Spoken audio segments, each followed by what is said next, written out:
বাবা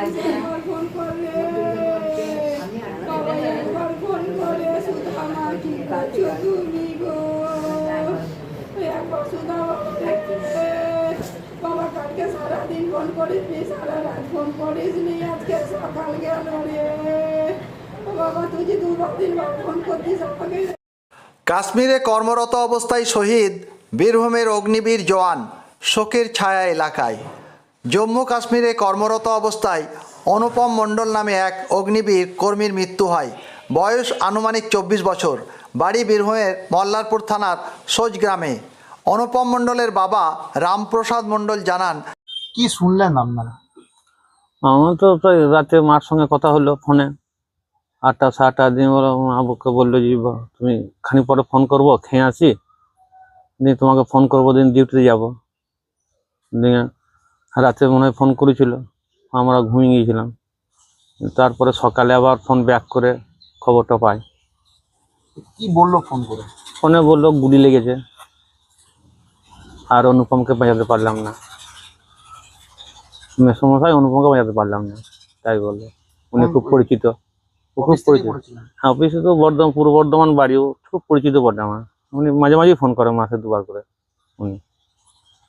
আর কি বললেন উনি আর কিছুই বললেন না, ওইটুকাই বললেন যে অনুপমকে আমি বাঁচাতে পারলাম না মেসমশাই। কবে নাগাদ বাড়ি ফিরবে মনে হচ্ছে? কিছু জানিয়েছে এমন কিছু অফিস থেকে? না, এখন তো জানায়নি, অফিস থেকে জানাই, এখন তো পৌঁছায়নি, ওরা তখন পৌঁছায়নি। কে কে গেছে? 2টো ভাই গিয়েছে। বৃহস্পতিবার রাত্রি 8টার সময় তার মা মল্লিকা মণ্ডলের সাথে ফোনে কথা বলেন অনুপম। পরক্ষণেই রাত্রে সেনাবাহিনীর তরফ থেকে তার বাড়ির নম্বরে ফোন করা হয়, কিন্তু ঘুমিয়ে যাওয়ায় সেই ফোন ধরতে পারেননি তার মা। শুক্রবার সকালে ফের সেনাবাহিনীর পক্ষ থেকে ফোন করে জানানো হয় গুলি লেগে অনুপম মণ্ডল মারা গিয়েছে। ছেলের মৃত্যুর খবর পেয়ে তার বাবা রামপ্রসাদ মণ্ডল ও মা মল্লিকা মণ্ডল সহ কান্নায় ভেঙে পড়েছেন পরিবারের লোকজনেরা। আপনাকে যখন ফোন করে অফিস থেকে জানানো হলো, কি জানালো অফিস থেকে? অফিস থেকে প্রথমে আমি তো ঘুমাচ্ছিলাম, মাকে ফোন করলো, দিয়ে মা তো হিন্দি বুঝতে পারছিল না, দিয়ে আমাকে ফোনটা দিল। দিয়ে আমি বললাম যে কি হয়েছে, তো বলছে হসলা রাখিয়ে। আমি তখনই বুঝতে পারলাম যে কিছু হয়েছে হয়তো। তারপরে বলছে যে গুলি লেগে মারা গিয়েছে। দিয়ে এই শুনে তো আমরা তার কিছু আর কিছু শুনিনি, কান্না করতে করতে নিচে চলে এসেছি, ফোনও আর অফ করিনি। তারপরে যা হবে বুঝলাম। তারপরে কান্না করতে করতে করতে ফোনও অফ হয়ে গেছে, কখন অফিস থেকে ফোন কেটে দিয়েছে, আমরা ফোন করিও নি, আর কিছু করিনি। কবে নাগাদ ফোন করে জানিয়েছিল? কালকে সকাল 6:30 7টার সময়।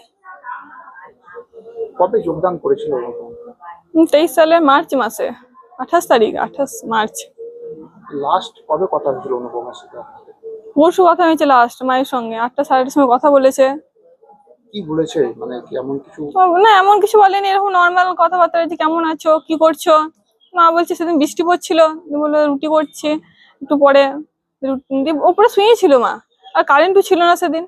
দিয়ে তারপরে বললো যে আমি তাহলে একটা বন্ধু রাখতে এলো, বলছে চল খেতে দিয়ে দিয়েছে তো। বললো যে বেশ, তাহলে খেয়ে আসি, তোমার পরে ফোন করবো একটু পরে। তারপর আর যোগাযোগ হয়নি? তারপর ফোন করেনি। তারপরে তো সকালবেলায় উঠেই শুনতে পেলাম। উনি কি ফোন করার পরে বলেছিলেন যে ডিউটিতে যাচ্ছি? হ্যাঁ, ডিউটিতে যাচ্ছি বললো। কোথায় পোস্টিং ছিলেন? ওই জম্মুতে পোস্টিং ছিল। লাস্ট বাড়ি কবে এসেছিলেন? মাঘ মাসে এসেছিল, সরস্বতী পুজোর সময়। আপনার কি নাম? আমার নাম রূপা মণ্ডল। আপনি কি হচ্ছেন? আমি দিদি হচ্ছে। অগ্নিবীরে যোগদান করেছিল অনুপম মণ্ডল। শেষবারের মতো এবারে সরস্বতী পুজোর সময় সে বাড়ি এসেছিল, তারপর আবার পুনরায় কাজের জায়গায় জম্মুতে ফিরে যায়।